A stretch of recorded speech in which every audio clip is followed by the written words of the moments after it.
na ipaliwanag sa taong bayan at sa buong mundo ang ating soberenya sa naturang teritoryo. Kasama mo sa DZXL RMN Manila, Radyo Mancoan de Batak, Tatak, RMN. RMN Network News. Oh, ito maganda ang Nako. pasok. Ikaw ba to, partner? Naku, kaya lang, hindi tayo nakataya eh. Maganda po ang pasok ng bagong taon ng nag-iisang winner. Napakaswerte ng 571 million pesos lang naman na jackpot prize sa Ultra Lotto 658. Natumbo kasi ng mananaya ang winning combinations sa draw kagabi na 19, 35, 25, 42, 58 at 5. Ito po mga kasama, yung pinakamalahing jackpot prize na napanalunan ngayong taon mula ng masungkit ng mananaya mula Nueva Ecija ang mahigit sa 366 million pesos sa jackpot sa Ultra Lotto 658 noong June 30. Samantala, ito pa, isa pang swerte. Isang mananaya rin ang nanalo na mahigit sa 23 million pesos sa jackpot prize sa Lotto 645 kagabi kung saan ang winning numbers naman ay 6, 12, 28, 4, 16 at 17. Klain mo, partner, ha? May git kalahating bilyong piso, ha? Ang sarap. Oo, Balato grabe. naman dyan. Sino kaya yan? 658 yan sa Lotto Draw ng PCSO. RMN Network News. Samantala muna mga kasama, dumako tayo dyan sa may bahagi ng Mindanao, lalo dyan sa Maguindanao. Mahigit 200 MILF at MNLF trainees abay nanumpa na bilang mga bagong pulis. Ang detalye mula sa RMN Cotabato, kasama natin si Radyoman Roy Holgado. RMN Live Report. Simbolo ng pangako at sinseridad ng national government ang pagsasakatuparan ng integration program sa Philippine National Police sa mga anak ng MILF at MNLF na nanumpa bilang bagong recruit na police sa ProBar Headquarters na sa ilalim ng sa 6 na buwan na training. Ito ang binigay diin ni DILG Secretary Benhur Abalos kasunod ng matagumpay na oath-taking at turnover ceremonies ng 294 na MILF at MNLF na papasok sa PNP at pagpresentang ng 102 PNP mula sa MILF at MNLF na nauna ng pumasok sa training noong August ngayong taon. Sinabi ng kalihim na sinikap ng national government at pamunuan ng Philippine National Police na kumpletuhin ang ipinangakong 400 MILF at MNLF konta ngayong taon sa pagpapatunay ng hindi natitinag na pangako ng pamahalaan sa peace process. Sinabi ni Abalos na isa sa mga maituturing na nakakabahala sa sitwasyon ngayon sa BARM ang mataas na kaso ng murder at homicide crimes. Kaya naman hinihiling nito sa mga bagong recruit na police mula sa MILF at MNLF na magsilbing instrumento ng kapayapaan sa BARM at gampanan ang responsibilidad at serbisyo para sa katahimikan at kaayusan ng rehiyon. At yan ang report. Kasama mo sa DXMY RMN Cotabato, Radyoman Roy Holgado, Tatak RMN. RMN Business News. Sa ating business news mga kasama, inaprubahan po ng Pilipinas ang maabot sa 1.16 trillion pesos halaga ng investment na pumasok ngayong taon. Ito na po yung highest investment sa loob ng 56 na taon. Ayon kay Trade Undersecretary Seferino Rodolfo, ang nasabing halaga ng pamumuhunan ay nalampasan pa ang dating record high na investment approval na 1.14 trillion pesos noong 2019. Binigyang kredito ni Yusek Rodolfo sa malaking investment ang aggressive promotion ng Pilipinas sa mga dayuhang mamumuhunan, lalo na sa mga pagbiyabiyahe po sa abroad ni Pangulong Ferdinand Marcos Jr. Una nang iniulat ng Malacanang na umaabot sa 294 billion pesos na investment ang natipon mula po sa biyahe ng Pangulo. Samantala naman, balita sa ibayong dagat, hindi bababa sa 40 katao ang patay matapos sumabog ang isang fuel tanker sa Central Liberia. Batay sa impormasyon, bumaliktad ang tanker at lumiyab ilang saglit lamang matapos sumugod ang mga residente para kumuha ng gasolina mula naman dyan sa tanker. Tinatayang umabot sa mahigit 83 sinugod sa ospital, samantalang kinailangan namang ilipat ng ibang ospital yung mga nagtamo ng malalang injuries para mabigyan po ng lunas. Nagpabot naman ng pakikiramay si Liberian President George Weah sa pamilya ng mga nasawi at ipinabot sa health authorities ang kanyang suporta upang mas palakasin pang kanilang manpower at makagamitang kinakailangan upang makapagligtas ng marami namang mga buhay. Samantala, hindi pa malinaw ang naging pagsanhi naman ng pagsabog ng natura namang tanker. RMN Balitang Sports. Okay, sa ating balitang sports, ibinida po ng Pinoy Center na si Kai Sotto ang magiging bago niyang team ngayong New Year sa Japan. Una nang pinirmahan ng Hiroshima Dragonflies sa Yokohama B Corsair si Sotto para po sa torneo sa Japan B-League. Ayon sa 7'2" na si Sotto, masaya siya sa bagong team at sa mga kasamang teammate. Aniya, nagsimula na rin po siya mag-ensayo upang paghandaan ang kanyang pagbabalik sa liga. Una dyan, ang Gilas Pilipinas player ay nabigo magkalaro sa Japan itong season dahil sa pagpapagaling niya sa kanyang back injury.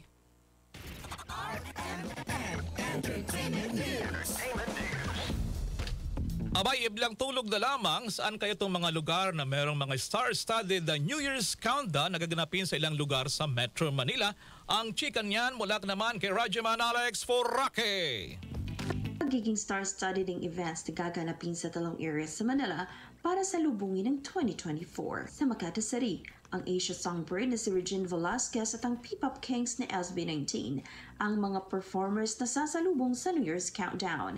Makikipag-collab ang LGU Makati sa Ayala Land and Make It Makati para sa Nostalgia Meets the Future. Ayala Avenue New Year's Eve Countdown to 2024 na magsisimula dakong alas 7 ng gabi. Magkakasama ng SB19 at ni Regine ng Sponge Cola, Al James at team ng talented musical theater artist na pangungunahan ni Gap Pangilinan at Mike Salomon. Samantala, si Vice Ganda naman ay sasalubong ng 2024 sa Quezon City. Pangungunahan ng comedy superstar na si Vice Ganda ang countdown ng Quezon City Government kasama ang Mayonnaise, Dodon, Cushay, Imago, Orange and Lemons, Shamrock, Atotolic, Tropical Depression, Basilio, Alan K, Bubayan Tekla, Tuesday Vargas, Uma, Kadals, Ganda at TN Power Dance. Hindi naman papahuli ang K-pop group na Red Velvet kung saan magpa-perform ang mga ito sa Taguig City. Ang mga miyembrong sina Irene, Hodge at Wendy ay magpa-perform sa event sa Bonifacio Global City o BGC sa Taguig. Makakasama naman ng mga ito ang OPM artist na sina Ella Buendia at KZ Daningan, gayon din sina Zach Tabudlo at Addy. Yan ang ating entertainment news. Alex Forraque, Tatak, RMN.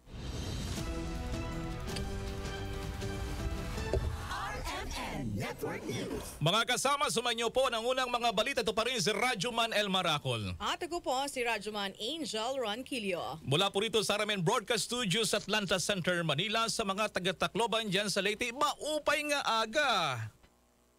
Inyo pong natunghayan ang RMN Network News. Malaki ang tumutok para huwag mahuli sa maiinit na mga balita at impormasyon. Reaching millions nationwide and worldwide for more than 70 years. Tatak RMN. Oras sa buong Pilipinas, 32 minutos na po nakalipas ng alas 7 ng umaga. That time check. Sa panahon ngayon, kau ba'y sigurado? Kau ba'y protektado? Ang pamilya ay i-shield mo. Laban sa bakterya, I-shield mo. laban ng pati virus. I-shield mo. Shield Bath Soap. Patay ang 99.9% of bacteria and virus tested. Believe ang mga eksperto sa Philippine Nurses Association. Sa sakit protektado, I-shield mo. pamilya protektado. I-shield mo. Shield Bath Soap. Manufactured by ACS Manufacturing Corporation. ISO certified world-class quality. Girl, I got you together, there's nothing we can do. Haba amazing ka, haba amazing ako. Haba amazing, ooh, gandang, haba amazing tayo. Sa Sunsilk Strong and Long, naa kay buhok nga taas ug 3 times nga mas kusgan due to protection from breakage versus non-conditioning shampoo with regular use. So ay na, aron gandang haba amazing tayo. Yeah! Sunsilk!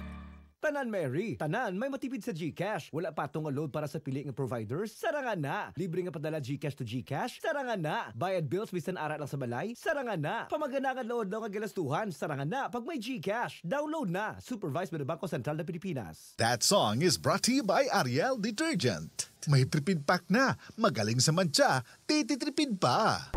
Napamatodaan nga daghang naminaw sa tinod nga number 1 ang 91.9 IFM News Jensen.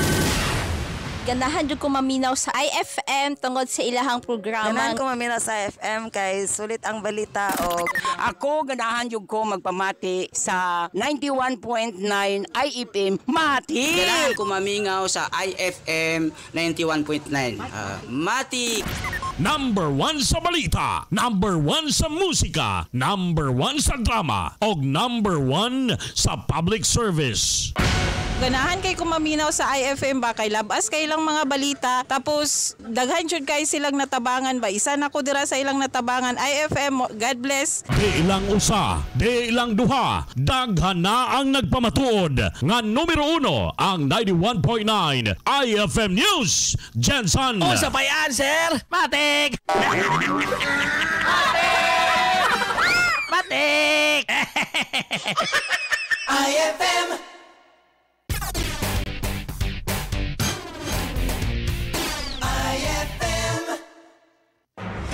Live. Gikan sa RMN Broadcast Center. RMN Broadcast Center. Kini ang IFM News. Asia.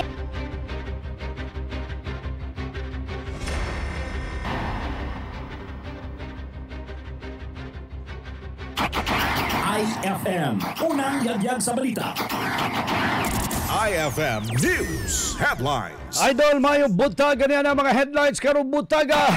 Sa balitang lokal, mga iligal nga pabuto na kumpiska sa kapulisan sa Jensen. Samtang Jensen, wala pa'y natalang ka sa firecracker-related incident. Sumala sa CHO Officer Dr. Lalaine Calonzo. Idol, Police Regional Office 12 andam alang sa pagsugat sa bagong tuig. Augmentation sa mga PNP personnel sa probinsya ug syudad gidugangan. Samtang Jensen City Councilor Lagari kampante sa kapasidad ni SK Federation President Police Tico sa paggunit sa Committee on Education.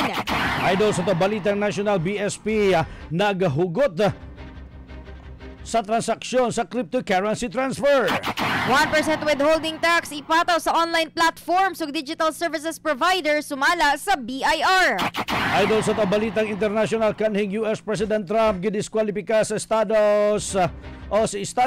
sa May na alausab sa presidential elections. 26 katao patay sa halapad nga pagpangatake sa Russia sa Ukraine. Idol, sa balitang sports, Tapales magpahulay una human nagkapildihan kang Inoue. Samtang sa balitang showbiz, Blackpink members wala na yan nag-renew sa ilahang solo contracts. IFM, unang yagyag sa balita. Idol, may buntag ug welcome sa unang yagyag sa mga balita second edition. Ning adlaw, Idol, nga Sabado, pizza 30 bulan sa Disyembre tuig 2023. Kini ang inyong tigbalita. Ako si Idol Dave Silagan. Ang kiniusab si Idol Tintin Gamay. IFM, unang yagyag sa balita. IFM News Lokal. Idol, detalye sa tuang balitang lokal, wala pa'y kaso sa firecracker-related incident. Anatala sa City Health Office Jensen. Kinang gikumpirma ni Dr. Lalaine Calonzo ang labaw sa City Health Office ni Syudad atol sa pagiginabi kaniya sa IFM RMN News Team. Dako sab ang paglaom ni Dr. Calonzo nga unta mapadayon ng walay matalang firecracker-related incident. Human hangtod nga mahuman ang bagong tuig.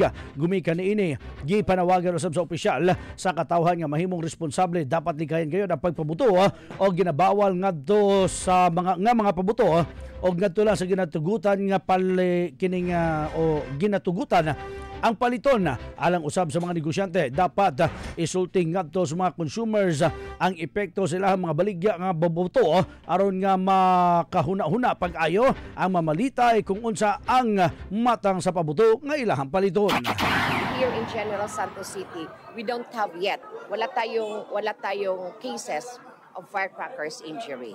Sana hopefully until the new year, wala tayong mga. Number one is, sana po, this is a two-way. It is the consumer and the user itself. So, both of them na lang, particularly yung ating mga end user, sila ang mag-refrain from buying these mga firecrackers. That is one. Second naman, itong ating mga firecrackers, mga reseller, they have to tell the truth to the end user kung ano ang mga firecrackers na hindi dapat or firecrackers which are user friendly. But in totality, mas maganda sana kung wala na lang.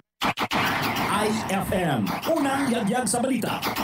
Dugang pagbutyag ni Dr. Lalaine Calonzo nga gawa sa pabuto dagan matod pa og alternatibong butang aron nga makamugna og saba-saba dungan sa pagsugat sa bagong tuig usa na niini ang paggamit og turotot ug uban pa. Alang kaniya dili man kinahanglan nga magpabutog yod og mga firecrackers dungan sa pagsugod sa bagong tuig. Ang pinakaimportante matod pa kauban nila ang ilang pamilya ug mga mahal sa kinabuhi. This is the turotot. Yan na lang ang pinaka-importante. What is the most important is we have celebrated the Christmas and the New Year together with our family. IFM, unang yagyag sa balita. Idol duga pa ni Dr. Lalaine Calonzo nga dinhi sa syudad aduna matod pay ordinansa ang syudad nga nagdili sa paggamit ng firecrackers panahon sa pagsaulog sa Pasko o pagsugat sa bag-ong tuig. Gitugutan usab lang matod pa sa syudad mao ang mga pyrotechnics. Samtang bisa pa man ang DILG nagpagawa sa usab og pamahayag nga nag-discourage sa paggamit ng mga firecrackers tungod sa peligroso kini og dili alang sa mga kabataan. Apil na ang mga hamtong kung kini mabutan.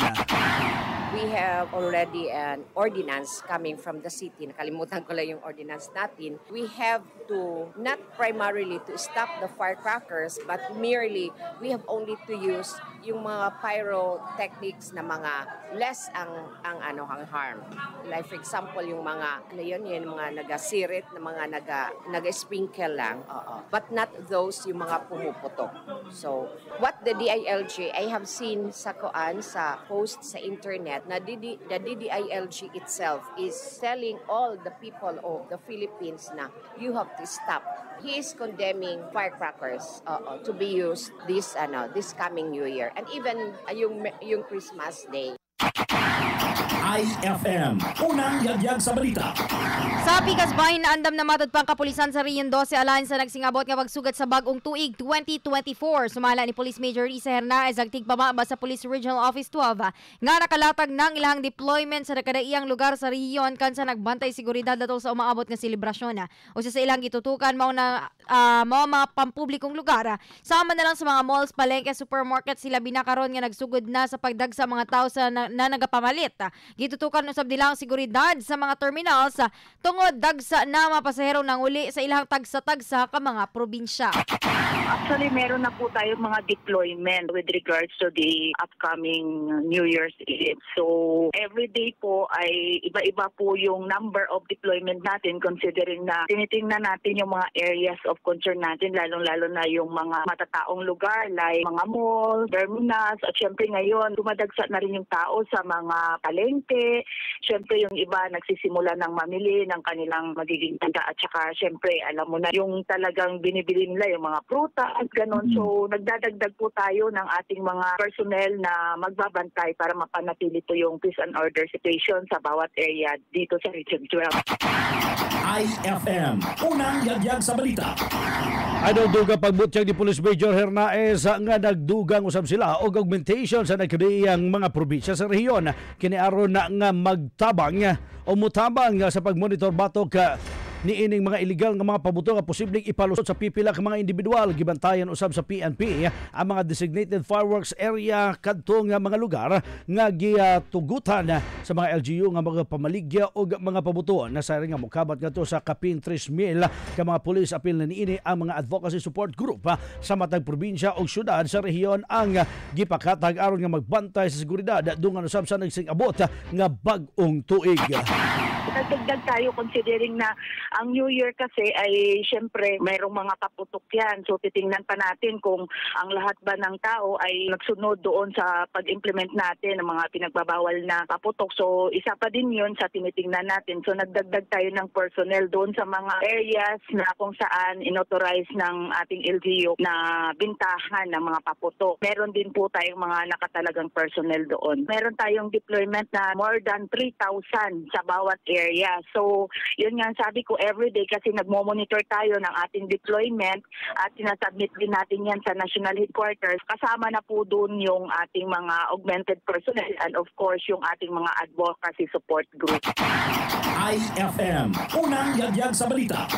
Samtang ibutyag ni Police Major Risa Hernaez nga dakong tabang gyud ang dakong ihap sa advocacy group nga gilangkuban sa mga force multiplier sa mga barangay tanod. Samtang abli matud pang linya sa komunikasyon sa PRO 12 ug sa kapulisan sa tibuok Riyon 12 aron nahigayon nga adunay mga igtabang sa kapulisan gilain nilang marespondehan. Malaking number din po yung tulong ng mga advocacy support group natin, yung mga force multiplier natin, mga barangay tanod natin. So kasama na po doon yan. Prepared na po yung ating kapulisan at syempre meron tayong mga security plan. Tinitingnan din natin kung saan pa ang areas na nangangailangan ng tulong. At i-maintain lang din po natin yung communication natin considering na ito ay malaking bagay para po sa mamamayan na makahingi kagad sila ng tulong if ever may mga pagkukulang. Pag kailangan nila ng kapulisan natin ay tumawag lang sila sa ating mga hotline na. IFM, unang yagyag sa balita. Alas 7:45 na katong oras idol kapante mo sa Quezon City Councilor Attorney Domenador Lagari Junior sa nga kayang gampanan ni Jensen City SK Federation President Councilor Elijah Polistico ang komitiba sa edukasyon. Sigod pa ni Councilor Lagari nga siya salig sa kapasidad ni Polistico, mao siya kampante nga mahimo niini ang iyahang tahas isip chairman sa komitiba sa edukasyon. Hinuon sumala pa niini nga kung experience ang isgutan kulang pa gyud si Polistico tungod kay bag-uhay pa man kini sa politika apan andam matod pa kini nga tabangan ang nahisgutan. She just graduated from college or a few years ago lang. And then, I think naga-masters po siya. Talagang perfect ni siya nga committee for her. But kung in terms of experience, siguro medyo kulang pa. But who are we to say para na kinsabay perfect fit for that committee chair on education, no? But in any case, I am here to guide her. IFM, unang yagyag sa balita. Giingosgan pa ni Councilor Lagari nga siya nagtunga dili limitado komitiba dapat huptan sa usa ka SK Federation President. Sumala pa nga isip kabahin sa nguniang panlungsod. Bisan unsang komitiba pwedeng huptan niini kini ang tubag sa konsehal kabahin sa pangutana nganong gihatag ang komitiba sa edukasyon. Kang Polistico inay ang komitiba lang sa youth and sports. Dili man. I don't think so, no? Kaysa I will review that part, no? But I don't think nga mo-limit ang local government code nga ang SK chairman isa lang gud ang committee nga iyang hawiran. I do not recall nga nainga na, but I will review. I think she's a very smart girl, no? Karon lang ako siya nailhan, but I am impressed, no? Sa the way she delivers her speech, nga kalma lang, and then but there are she has very strong views about certain matters which I also like. So I think kaya niya. And I think she will make a better SK chairwoman than her immediate predecessor. IFM, unang yagyag sa balita. Idol alas 7:47 na katong oras alayon sa mas gipakusgan nga kampanya sa Jensen City Police Office batok sa illegal nga pabuto ubay-ubay nga mga illegal firecracker na nakupiska sa kapulisan sa pagpanguna ni Police Colonel Nicomedes Olivar Jr., City Director sa General Santos City Police Office. Uban ang mga personahe sa CIU, GSCPO, City Intelligence Unit, General Santos City Mobile Force Company o ang Police Station 1 atol sa ilahang gihimong inspeksyon sa mga tindahan sa firecrackers sa syudad. Ang nakumpiska mga illegal nga firecrackers ang galangkuban sa 5 ka mga pieces idol sa Dreamlight, 100 rounds sa Judas Belt, 20 pieces sa Farinas, 500 rounds sa Judas Belt, 18 pieces sa Farinas, 250 rounds Judas Belt, 39 pieces sa Farinas, 100 rounds sa Judas Belt, 7 ka mga rim sa Pacquiao Ultraman Piccolo og ang 11 ka mga rim sa Farinas 5-star nga paboto. Pakyas matod pa nga makapresentar og mga dokumento ang mga namaligya sa maong firecrackers mao kini ang gikupiska sa kapulisan. Lagi bigay na tayo. Nakita ko sa ating mga peers, labi na kami mga media professionals sa RMN News. Salamat kayo sa inyong mga tabang po sa General Santos City Police Office. Walang puso ng atong intelligence checking operations. Kaya bisag ko sa check na sa atong mga government agencies. Hindi na makita nila. But ang atong intelligence, paspas kayo sa PNP. Kita yun na ito. Ang resulta na nakakonfiskate na. Dagang kaya mga pabuto. Sa Bisayaan siguro or there is a Luzon area. Kaya mga malay, usually mga paputok labi na karong gapak.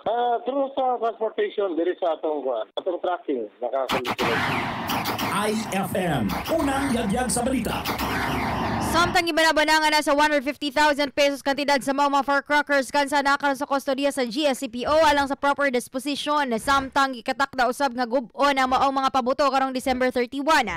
Atol sa gibong press conference gibutyag ni Police Colonel Nicomedes Olivar nga ang gihimo nilang pagkumpiskas mga gidili nga mapabuto ang usa ka pamaagi aron nga masiguro ang kaluwasan sa publiko dungan sa pagsugat sa bagong tuig. Dugang paniini nga mahinungdan nga pugna ng mga insidente sama sa stray bullets, illegal discharge of firearms ingon man ang sunog bugnas pabuto. Mao nga mas gipahugtan pa sa GSCPO ang ilang pagpatrolya ingon man ang monitoring efforts.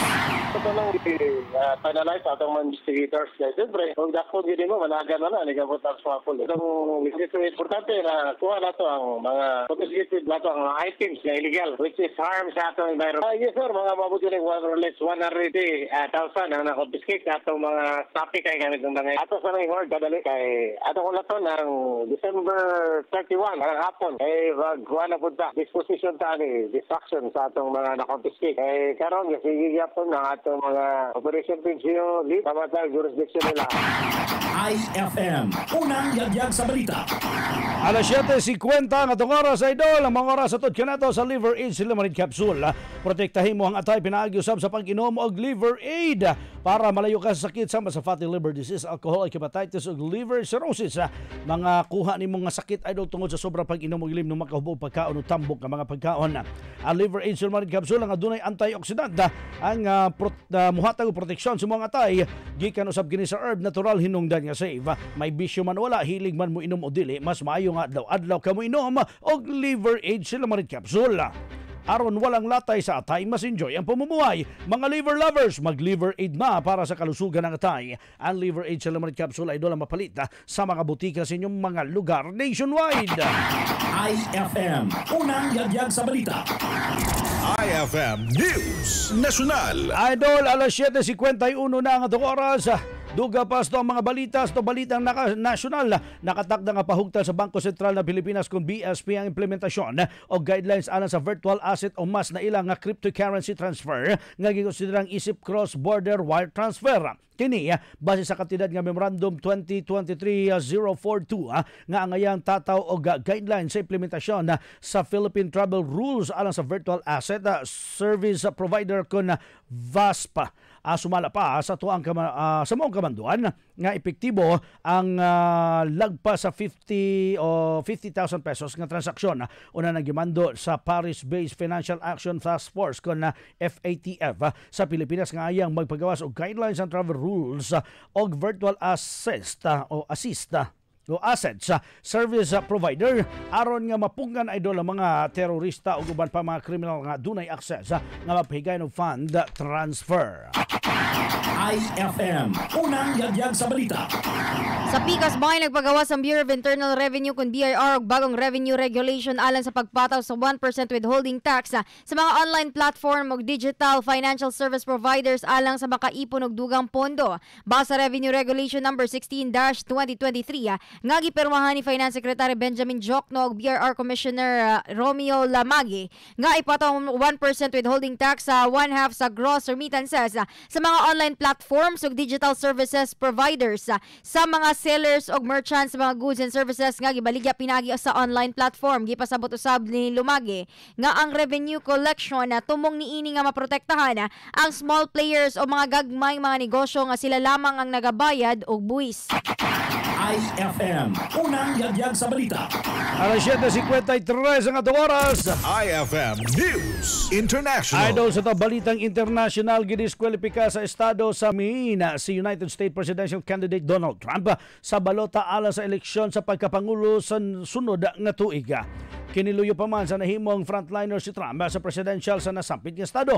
Kinang gikabutyag ni Maine Secretary of State Shane Bellows human nga desisyonan tungod sa insidentes pagpangatake sa US Capitol Building sa Washington DC ni atong Enero 6 tuig 2021 kun asa naglambigit ang kanhing pangulo. Nasayan nga mga pagpangatake duha ka bulan human nga mapildi si Trump sa re-election sa pagka-presidente. Gawas niini napamatud-an usab nga nagpakatag ang Republican candidate og sayop nga impormasyon niadtong 2020 election nga mooy gibasihan sa diskwalifikasyon sa estado sa Maine kan Trump.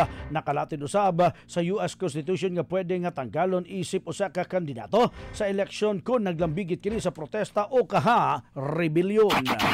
IFM, unang yagyag sa balita. Patay ang 26 katao human sa halapad nga pagpangatake sa Russia sa Ukraine. Dili usab mubo sa 120 ang nasamdan sa missile ug drone attack sa Kiev.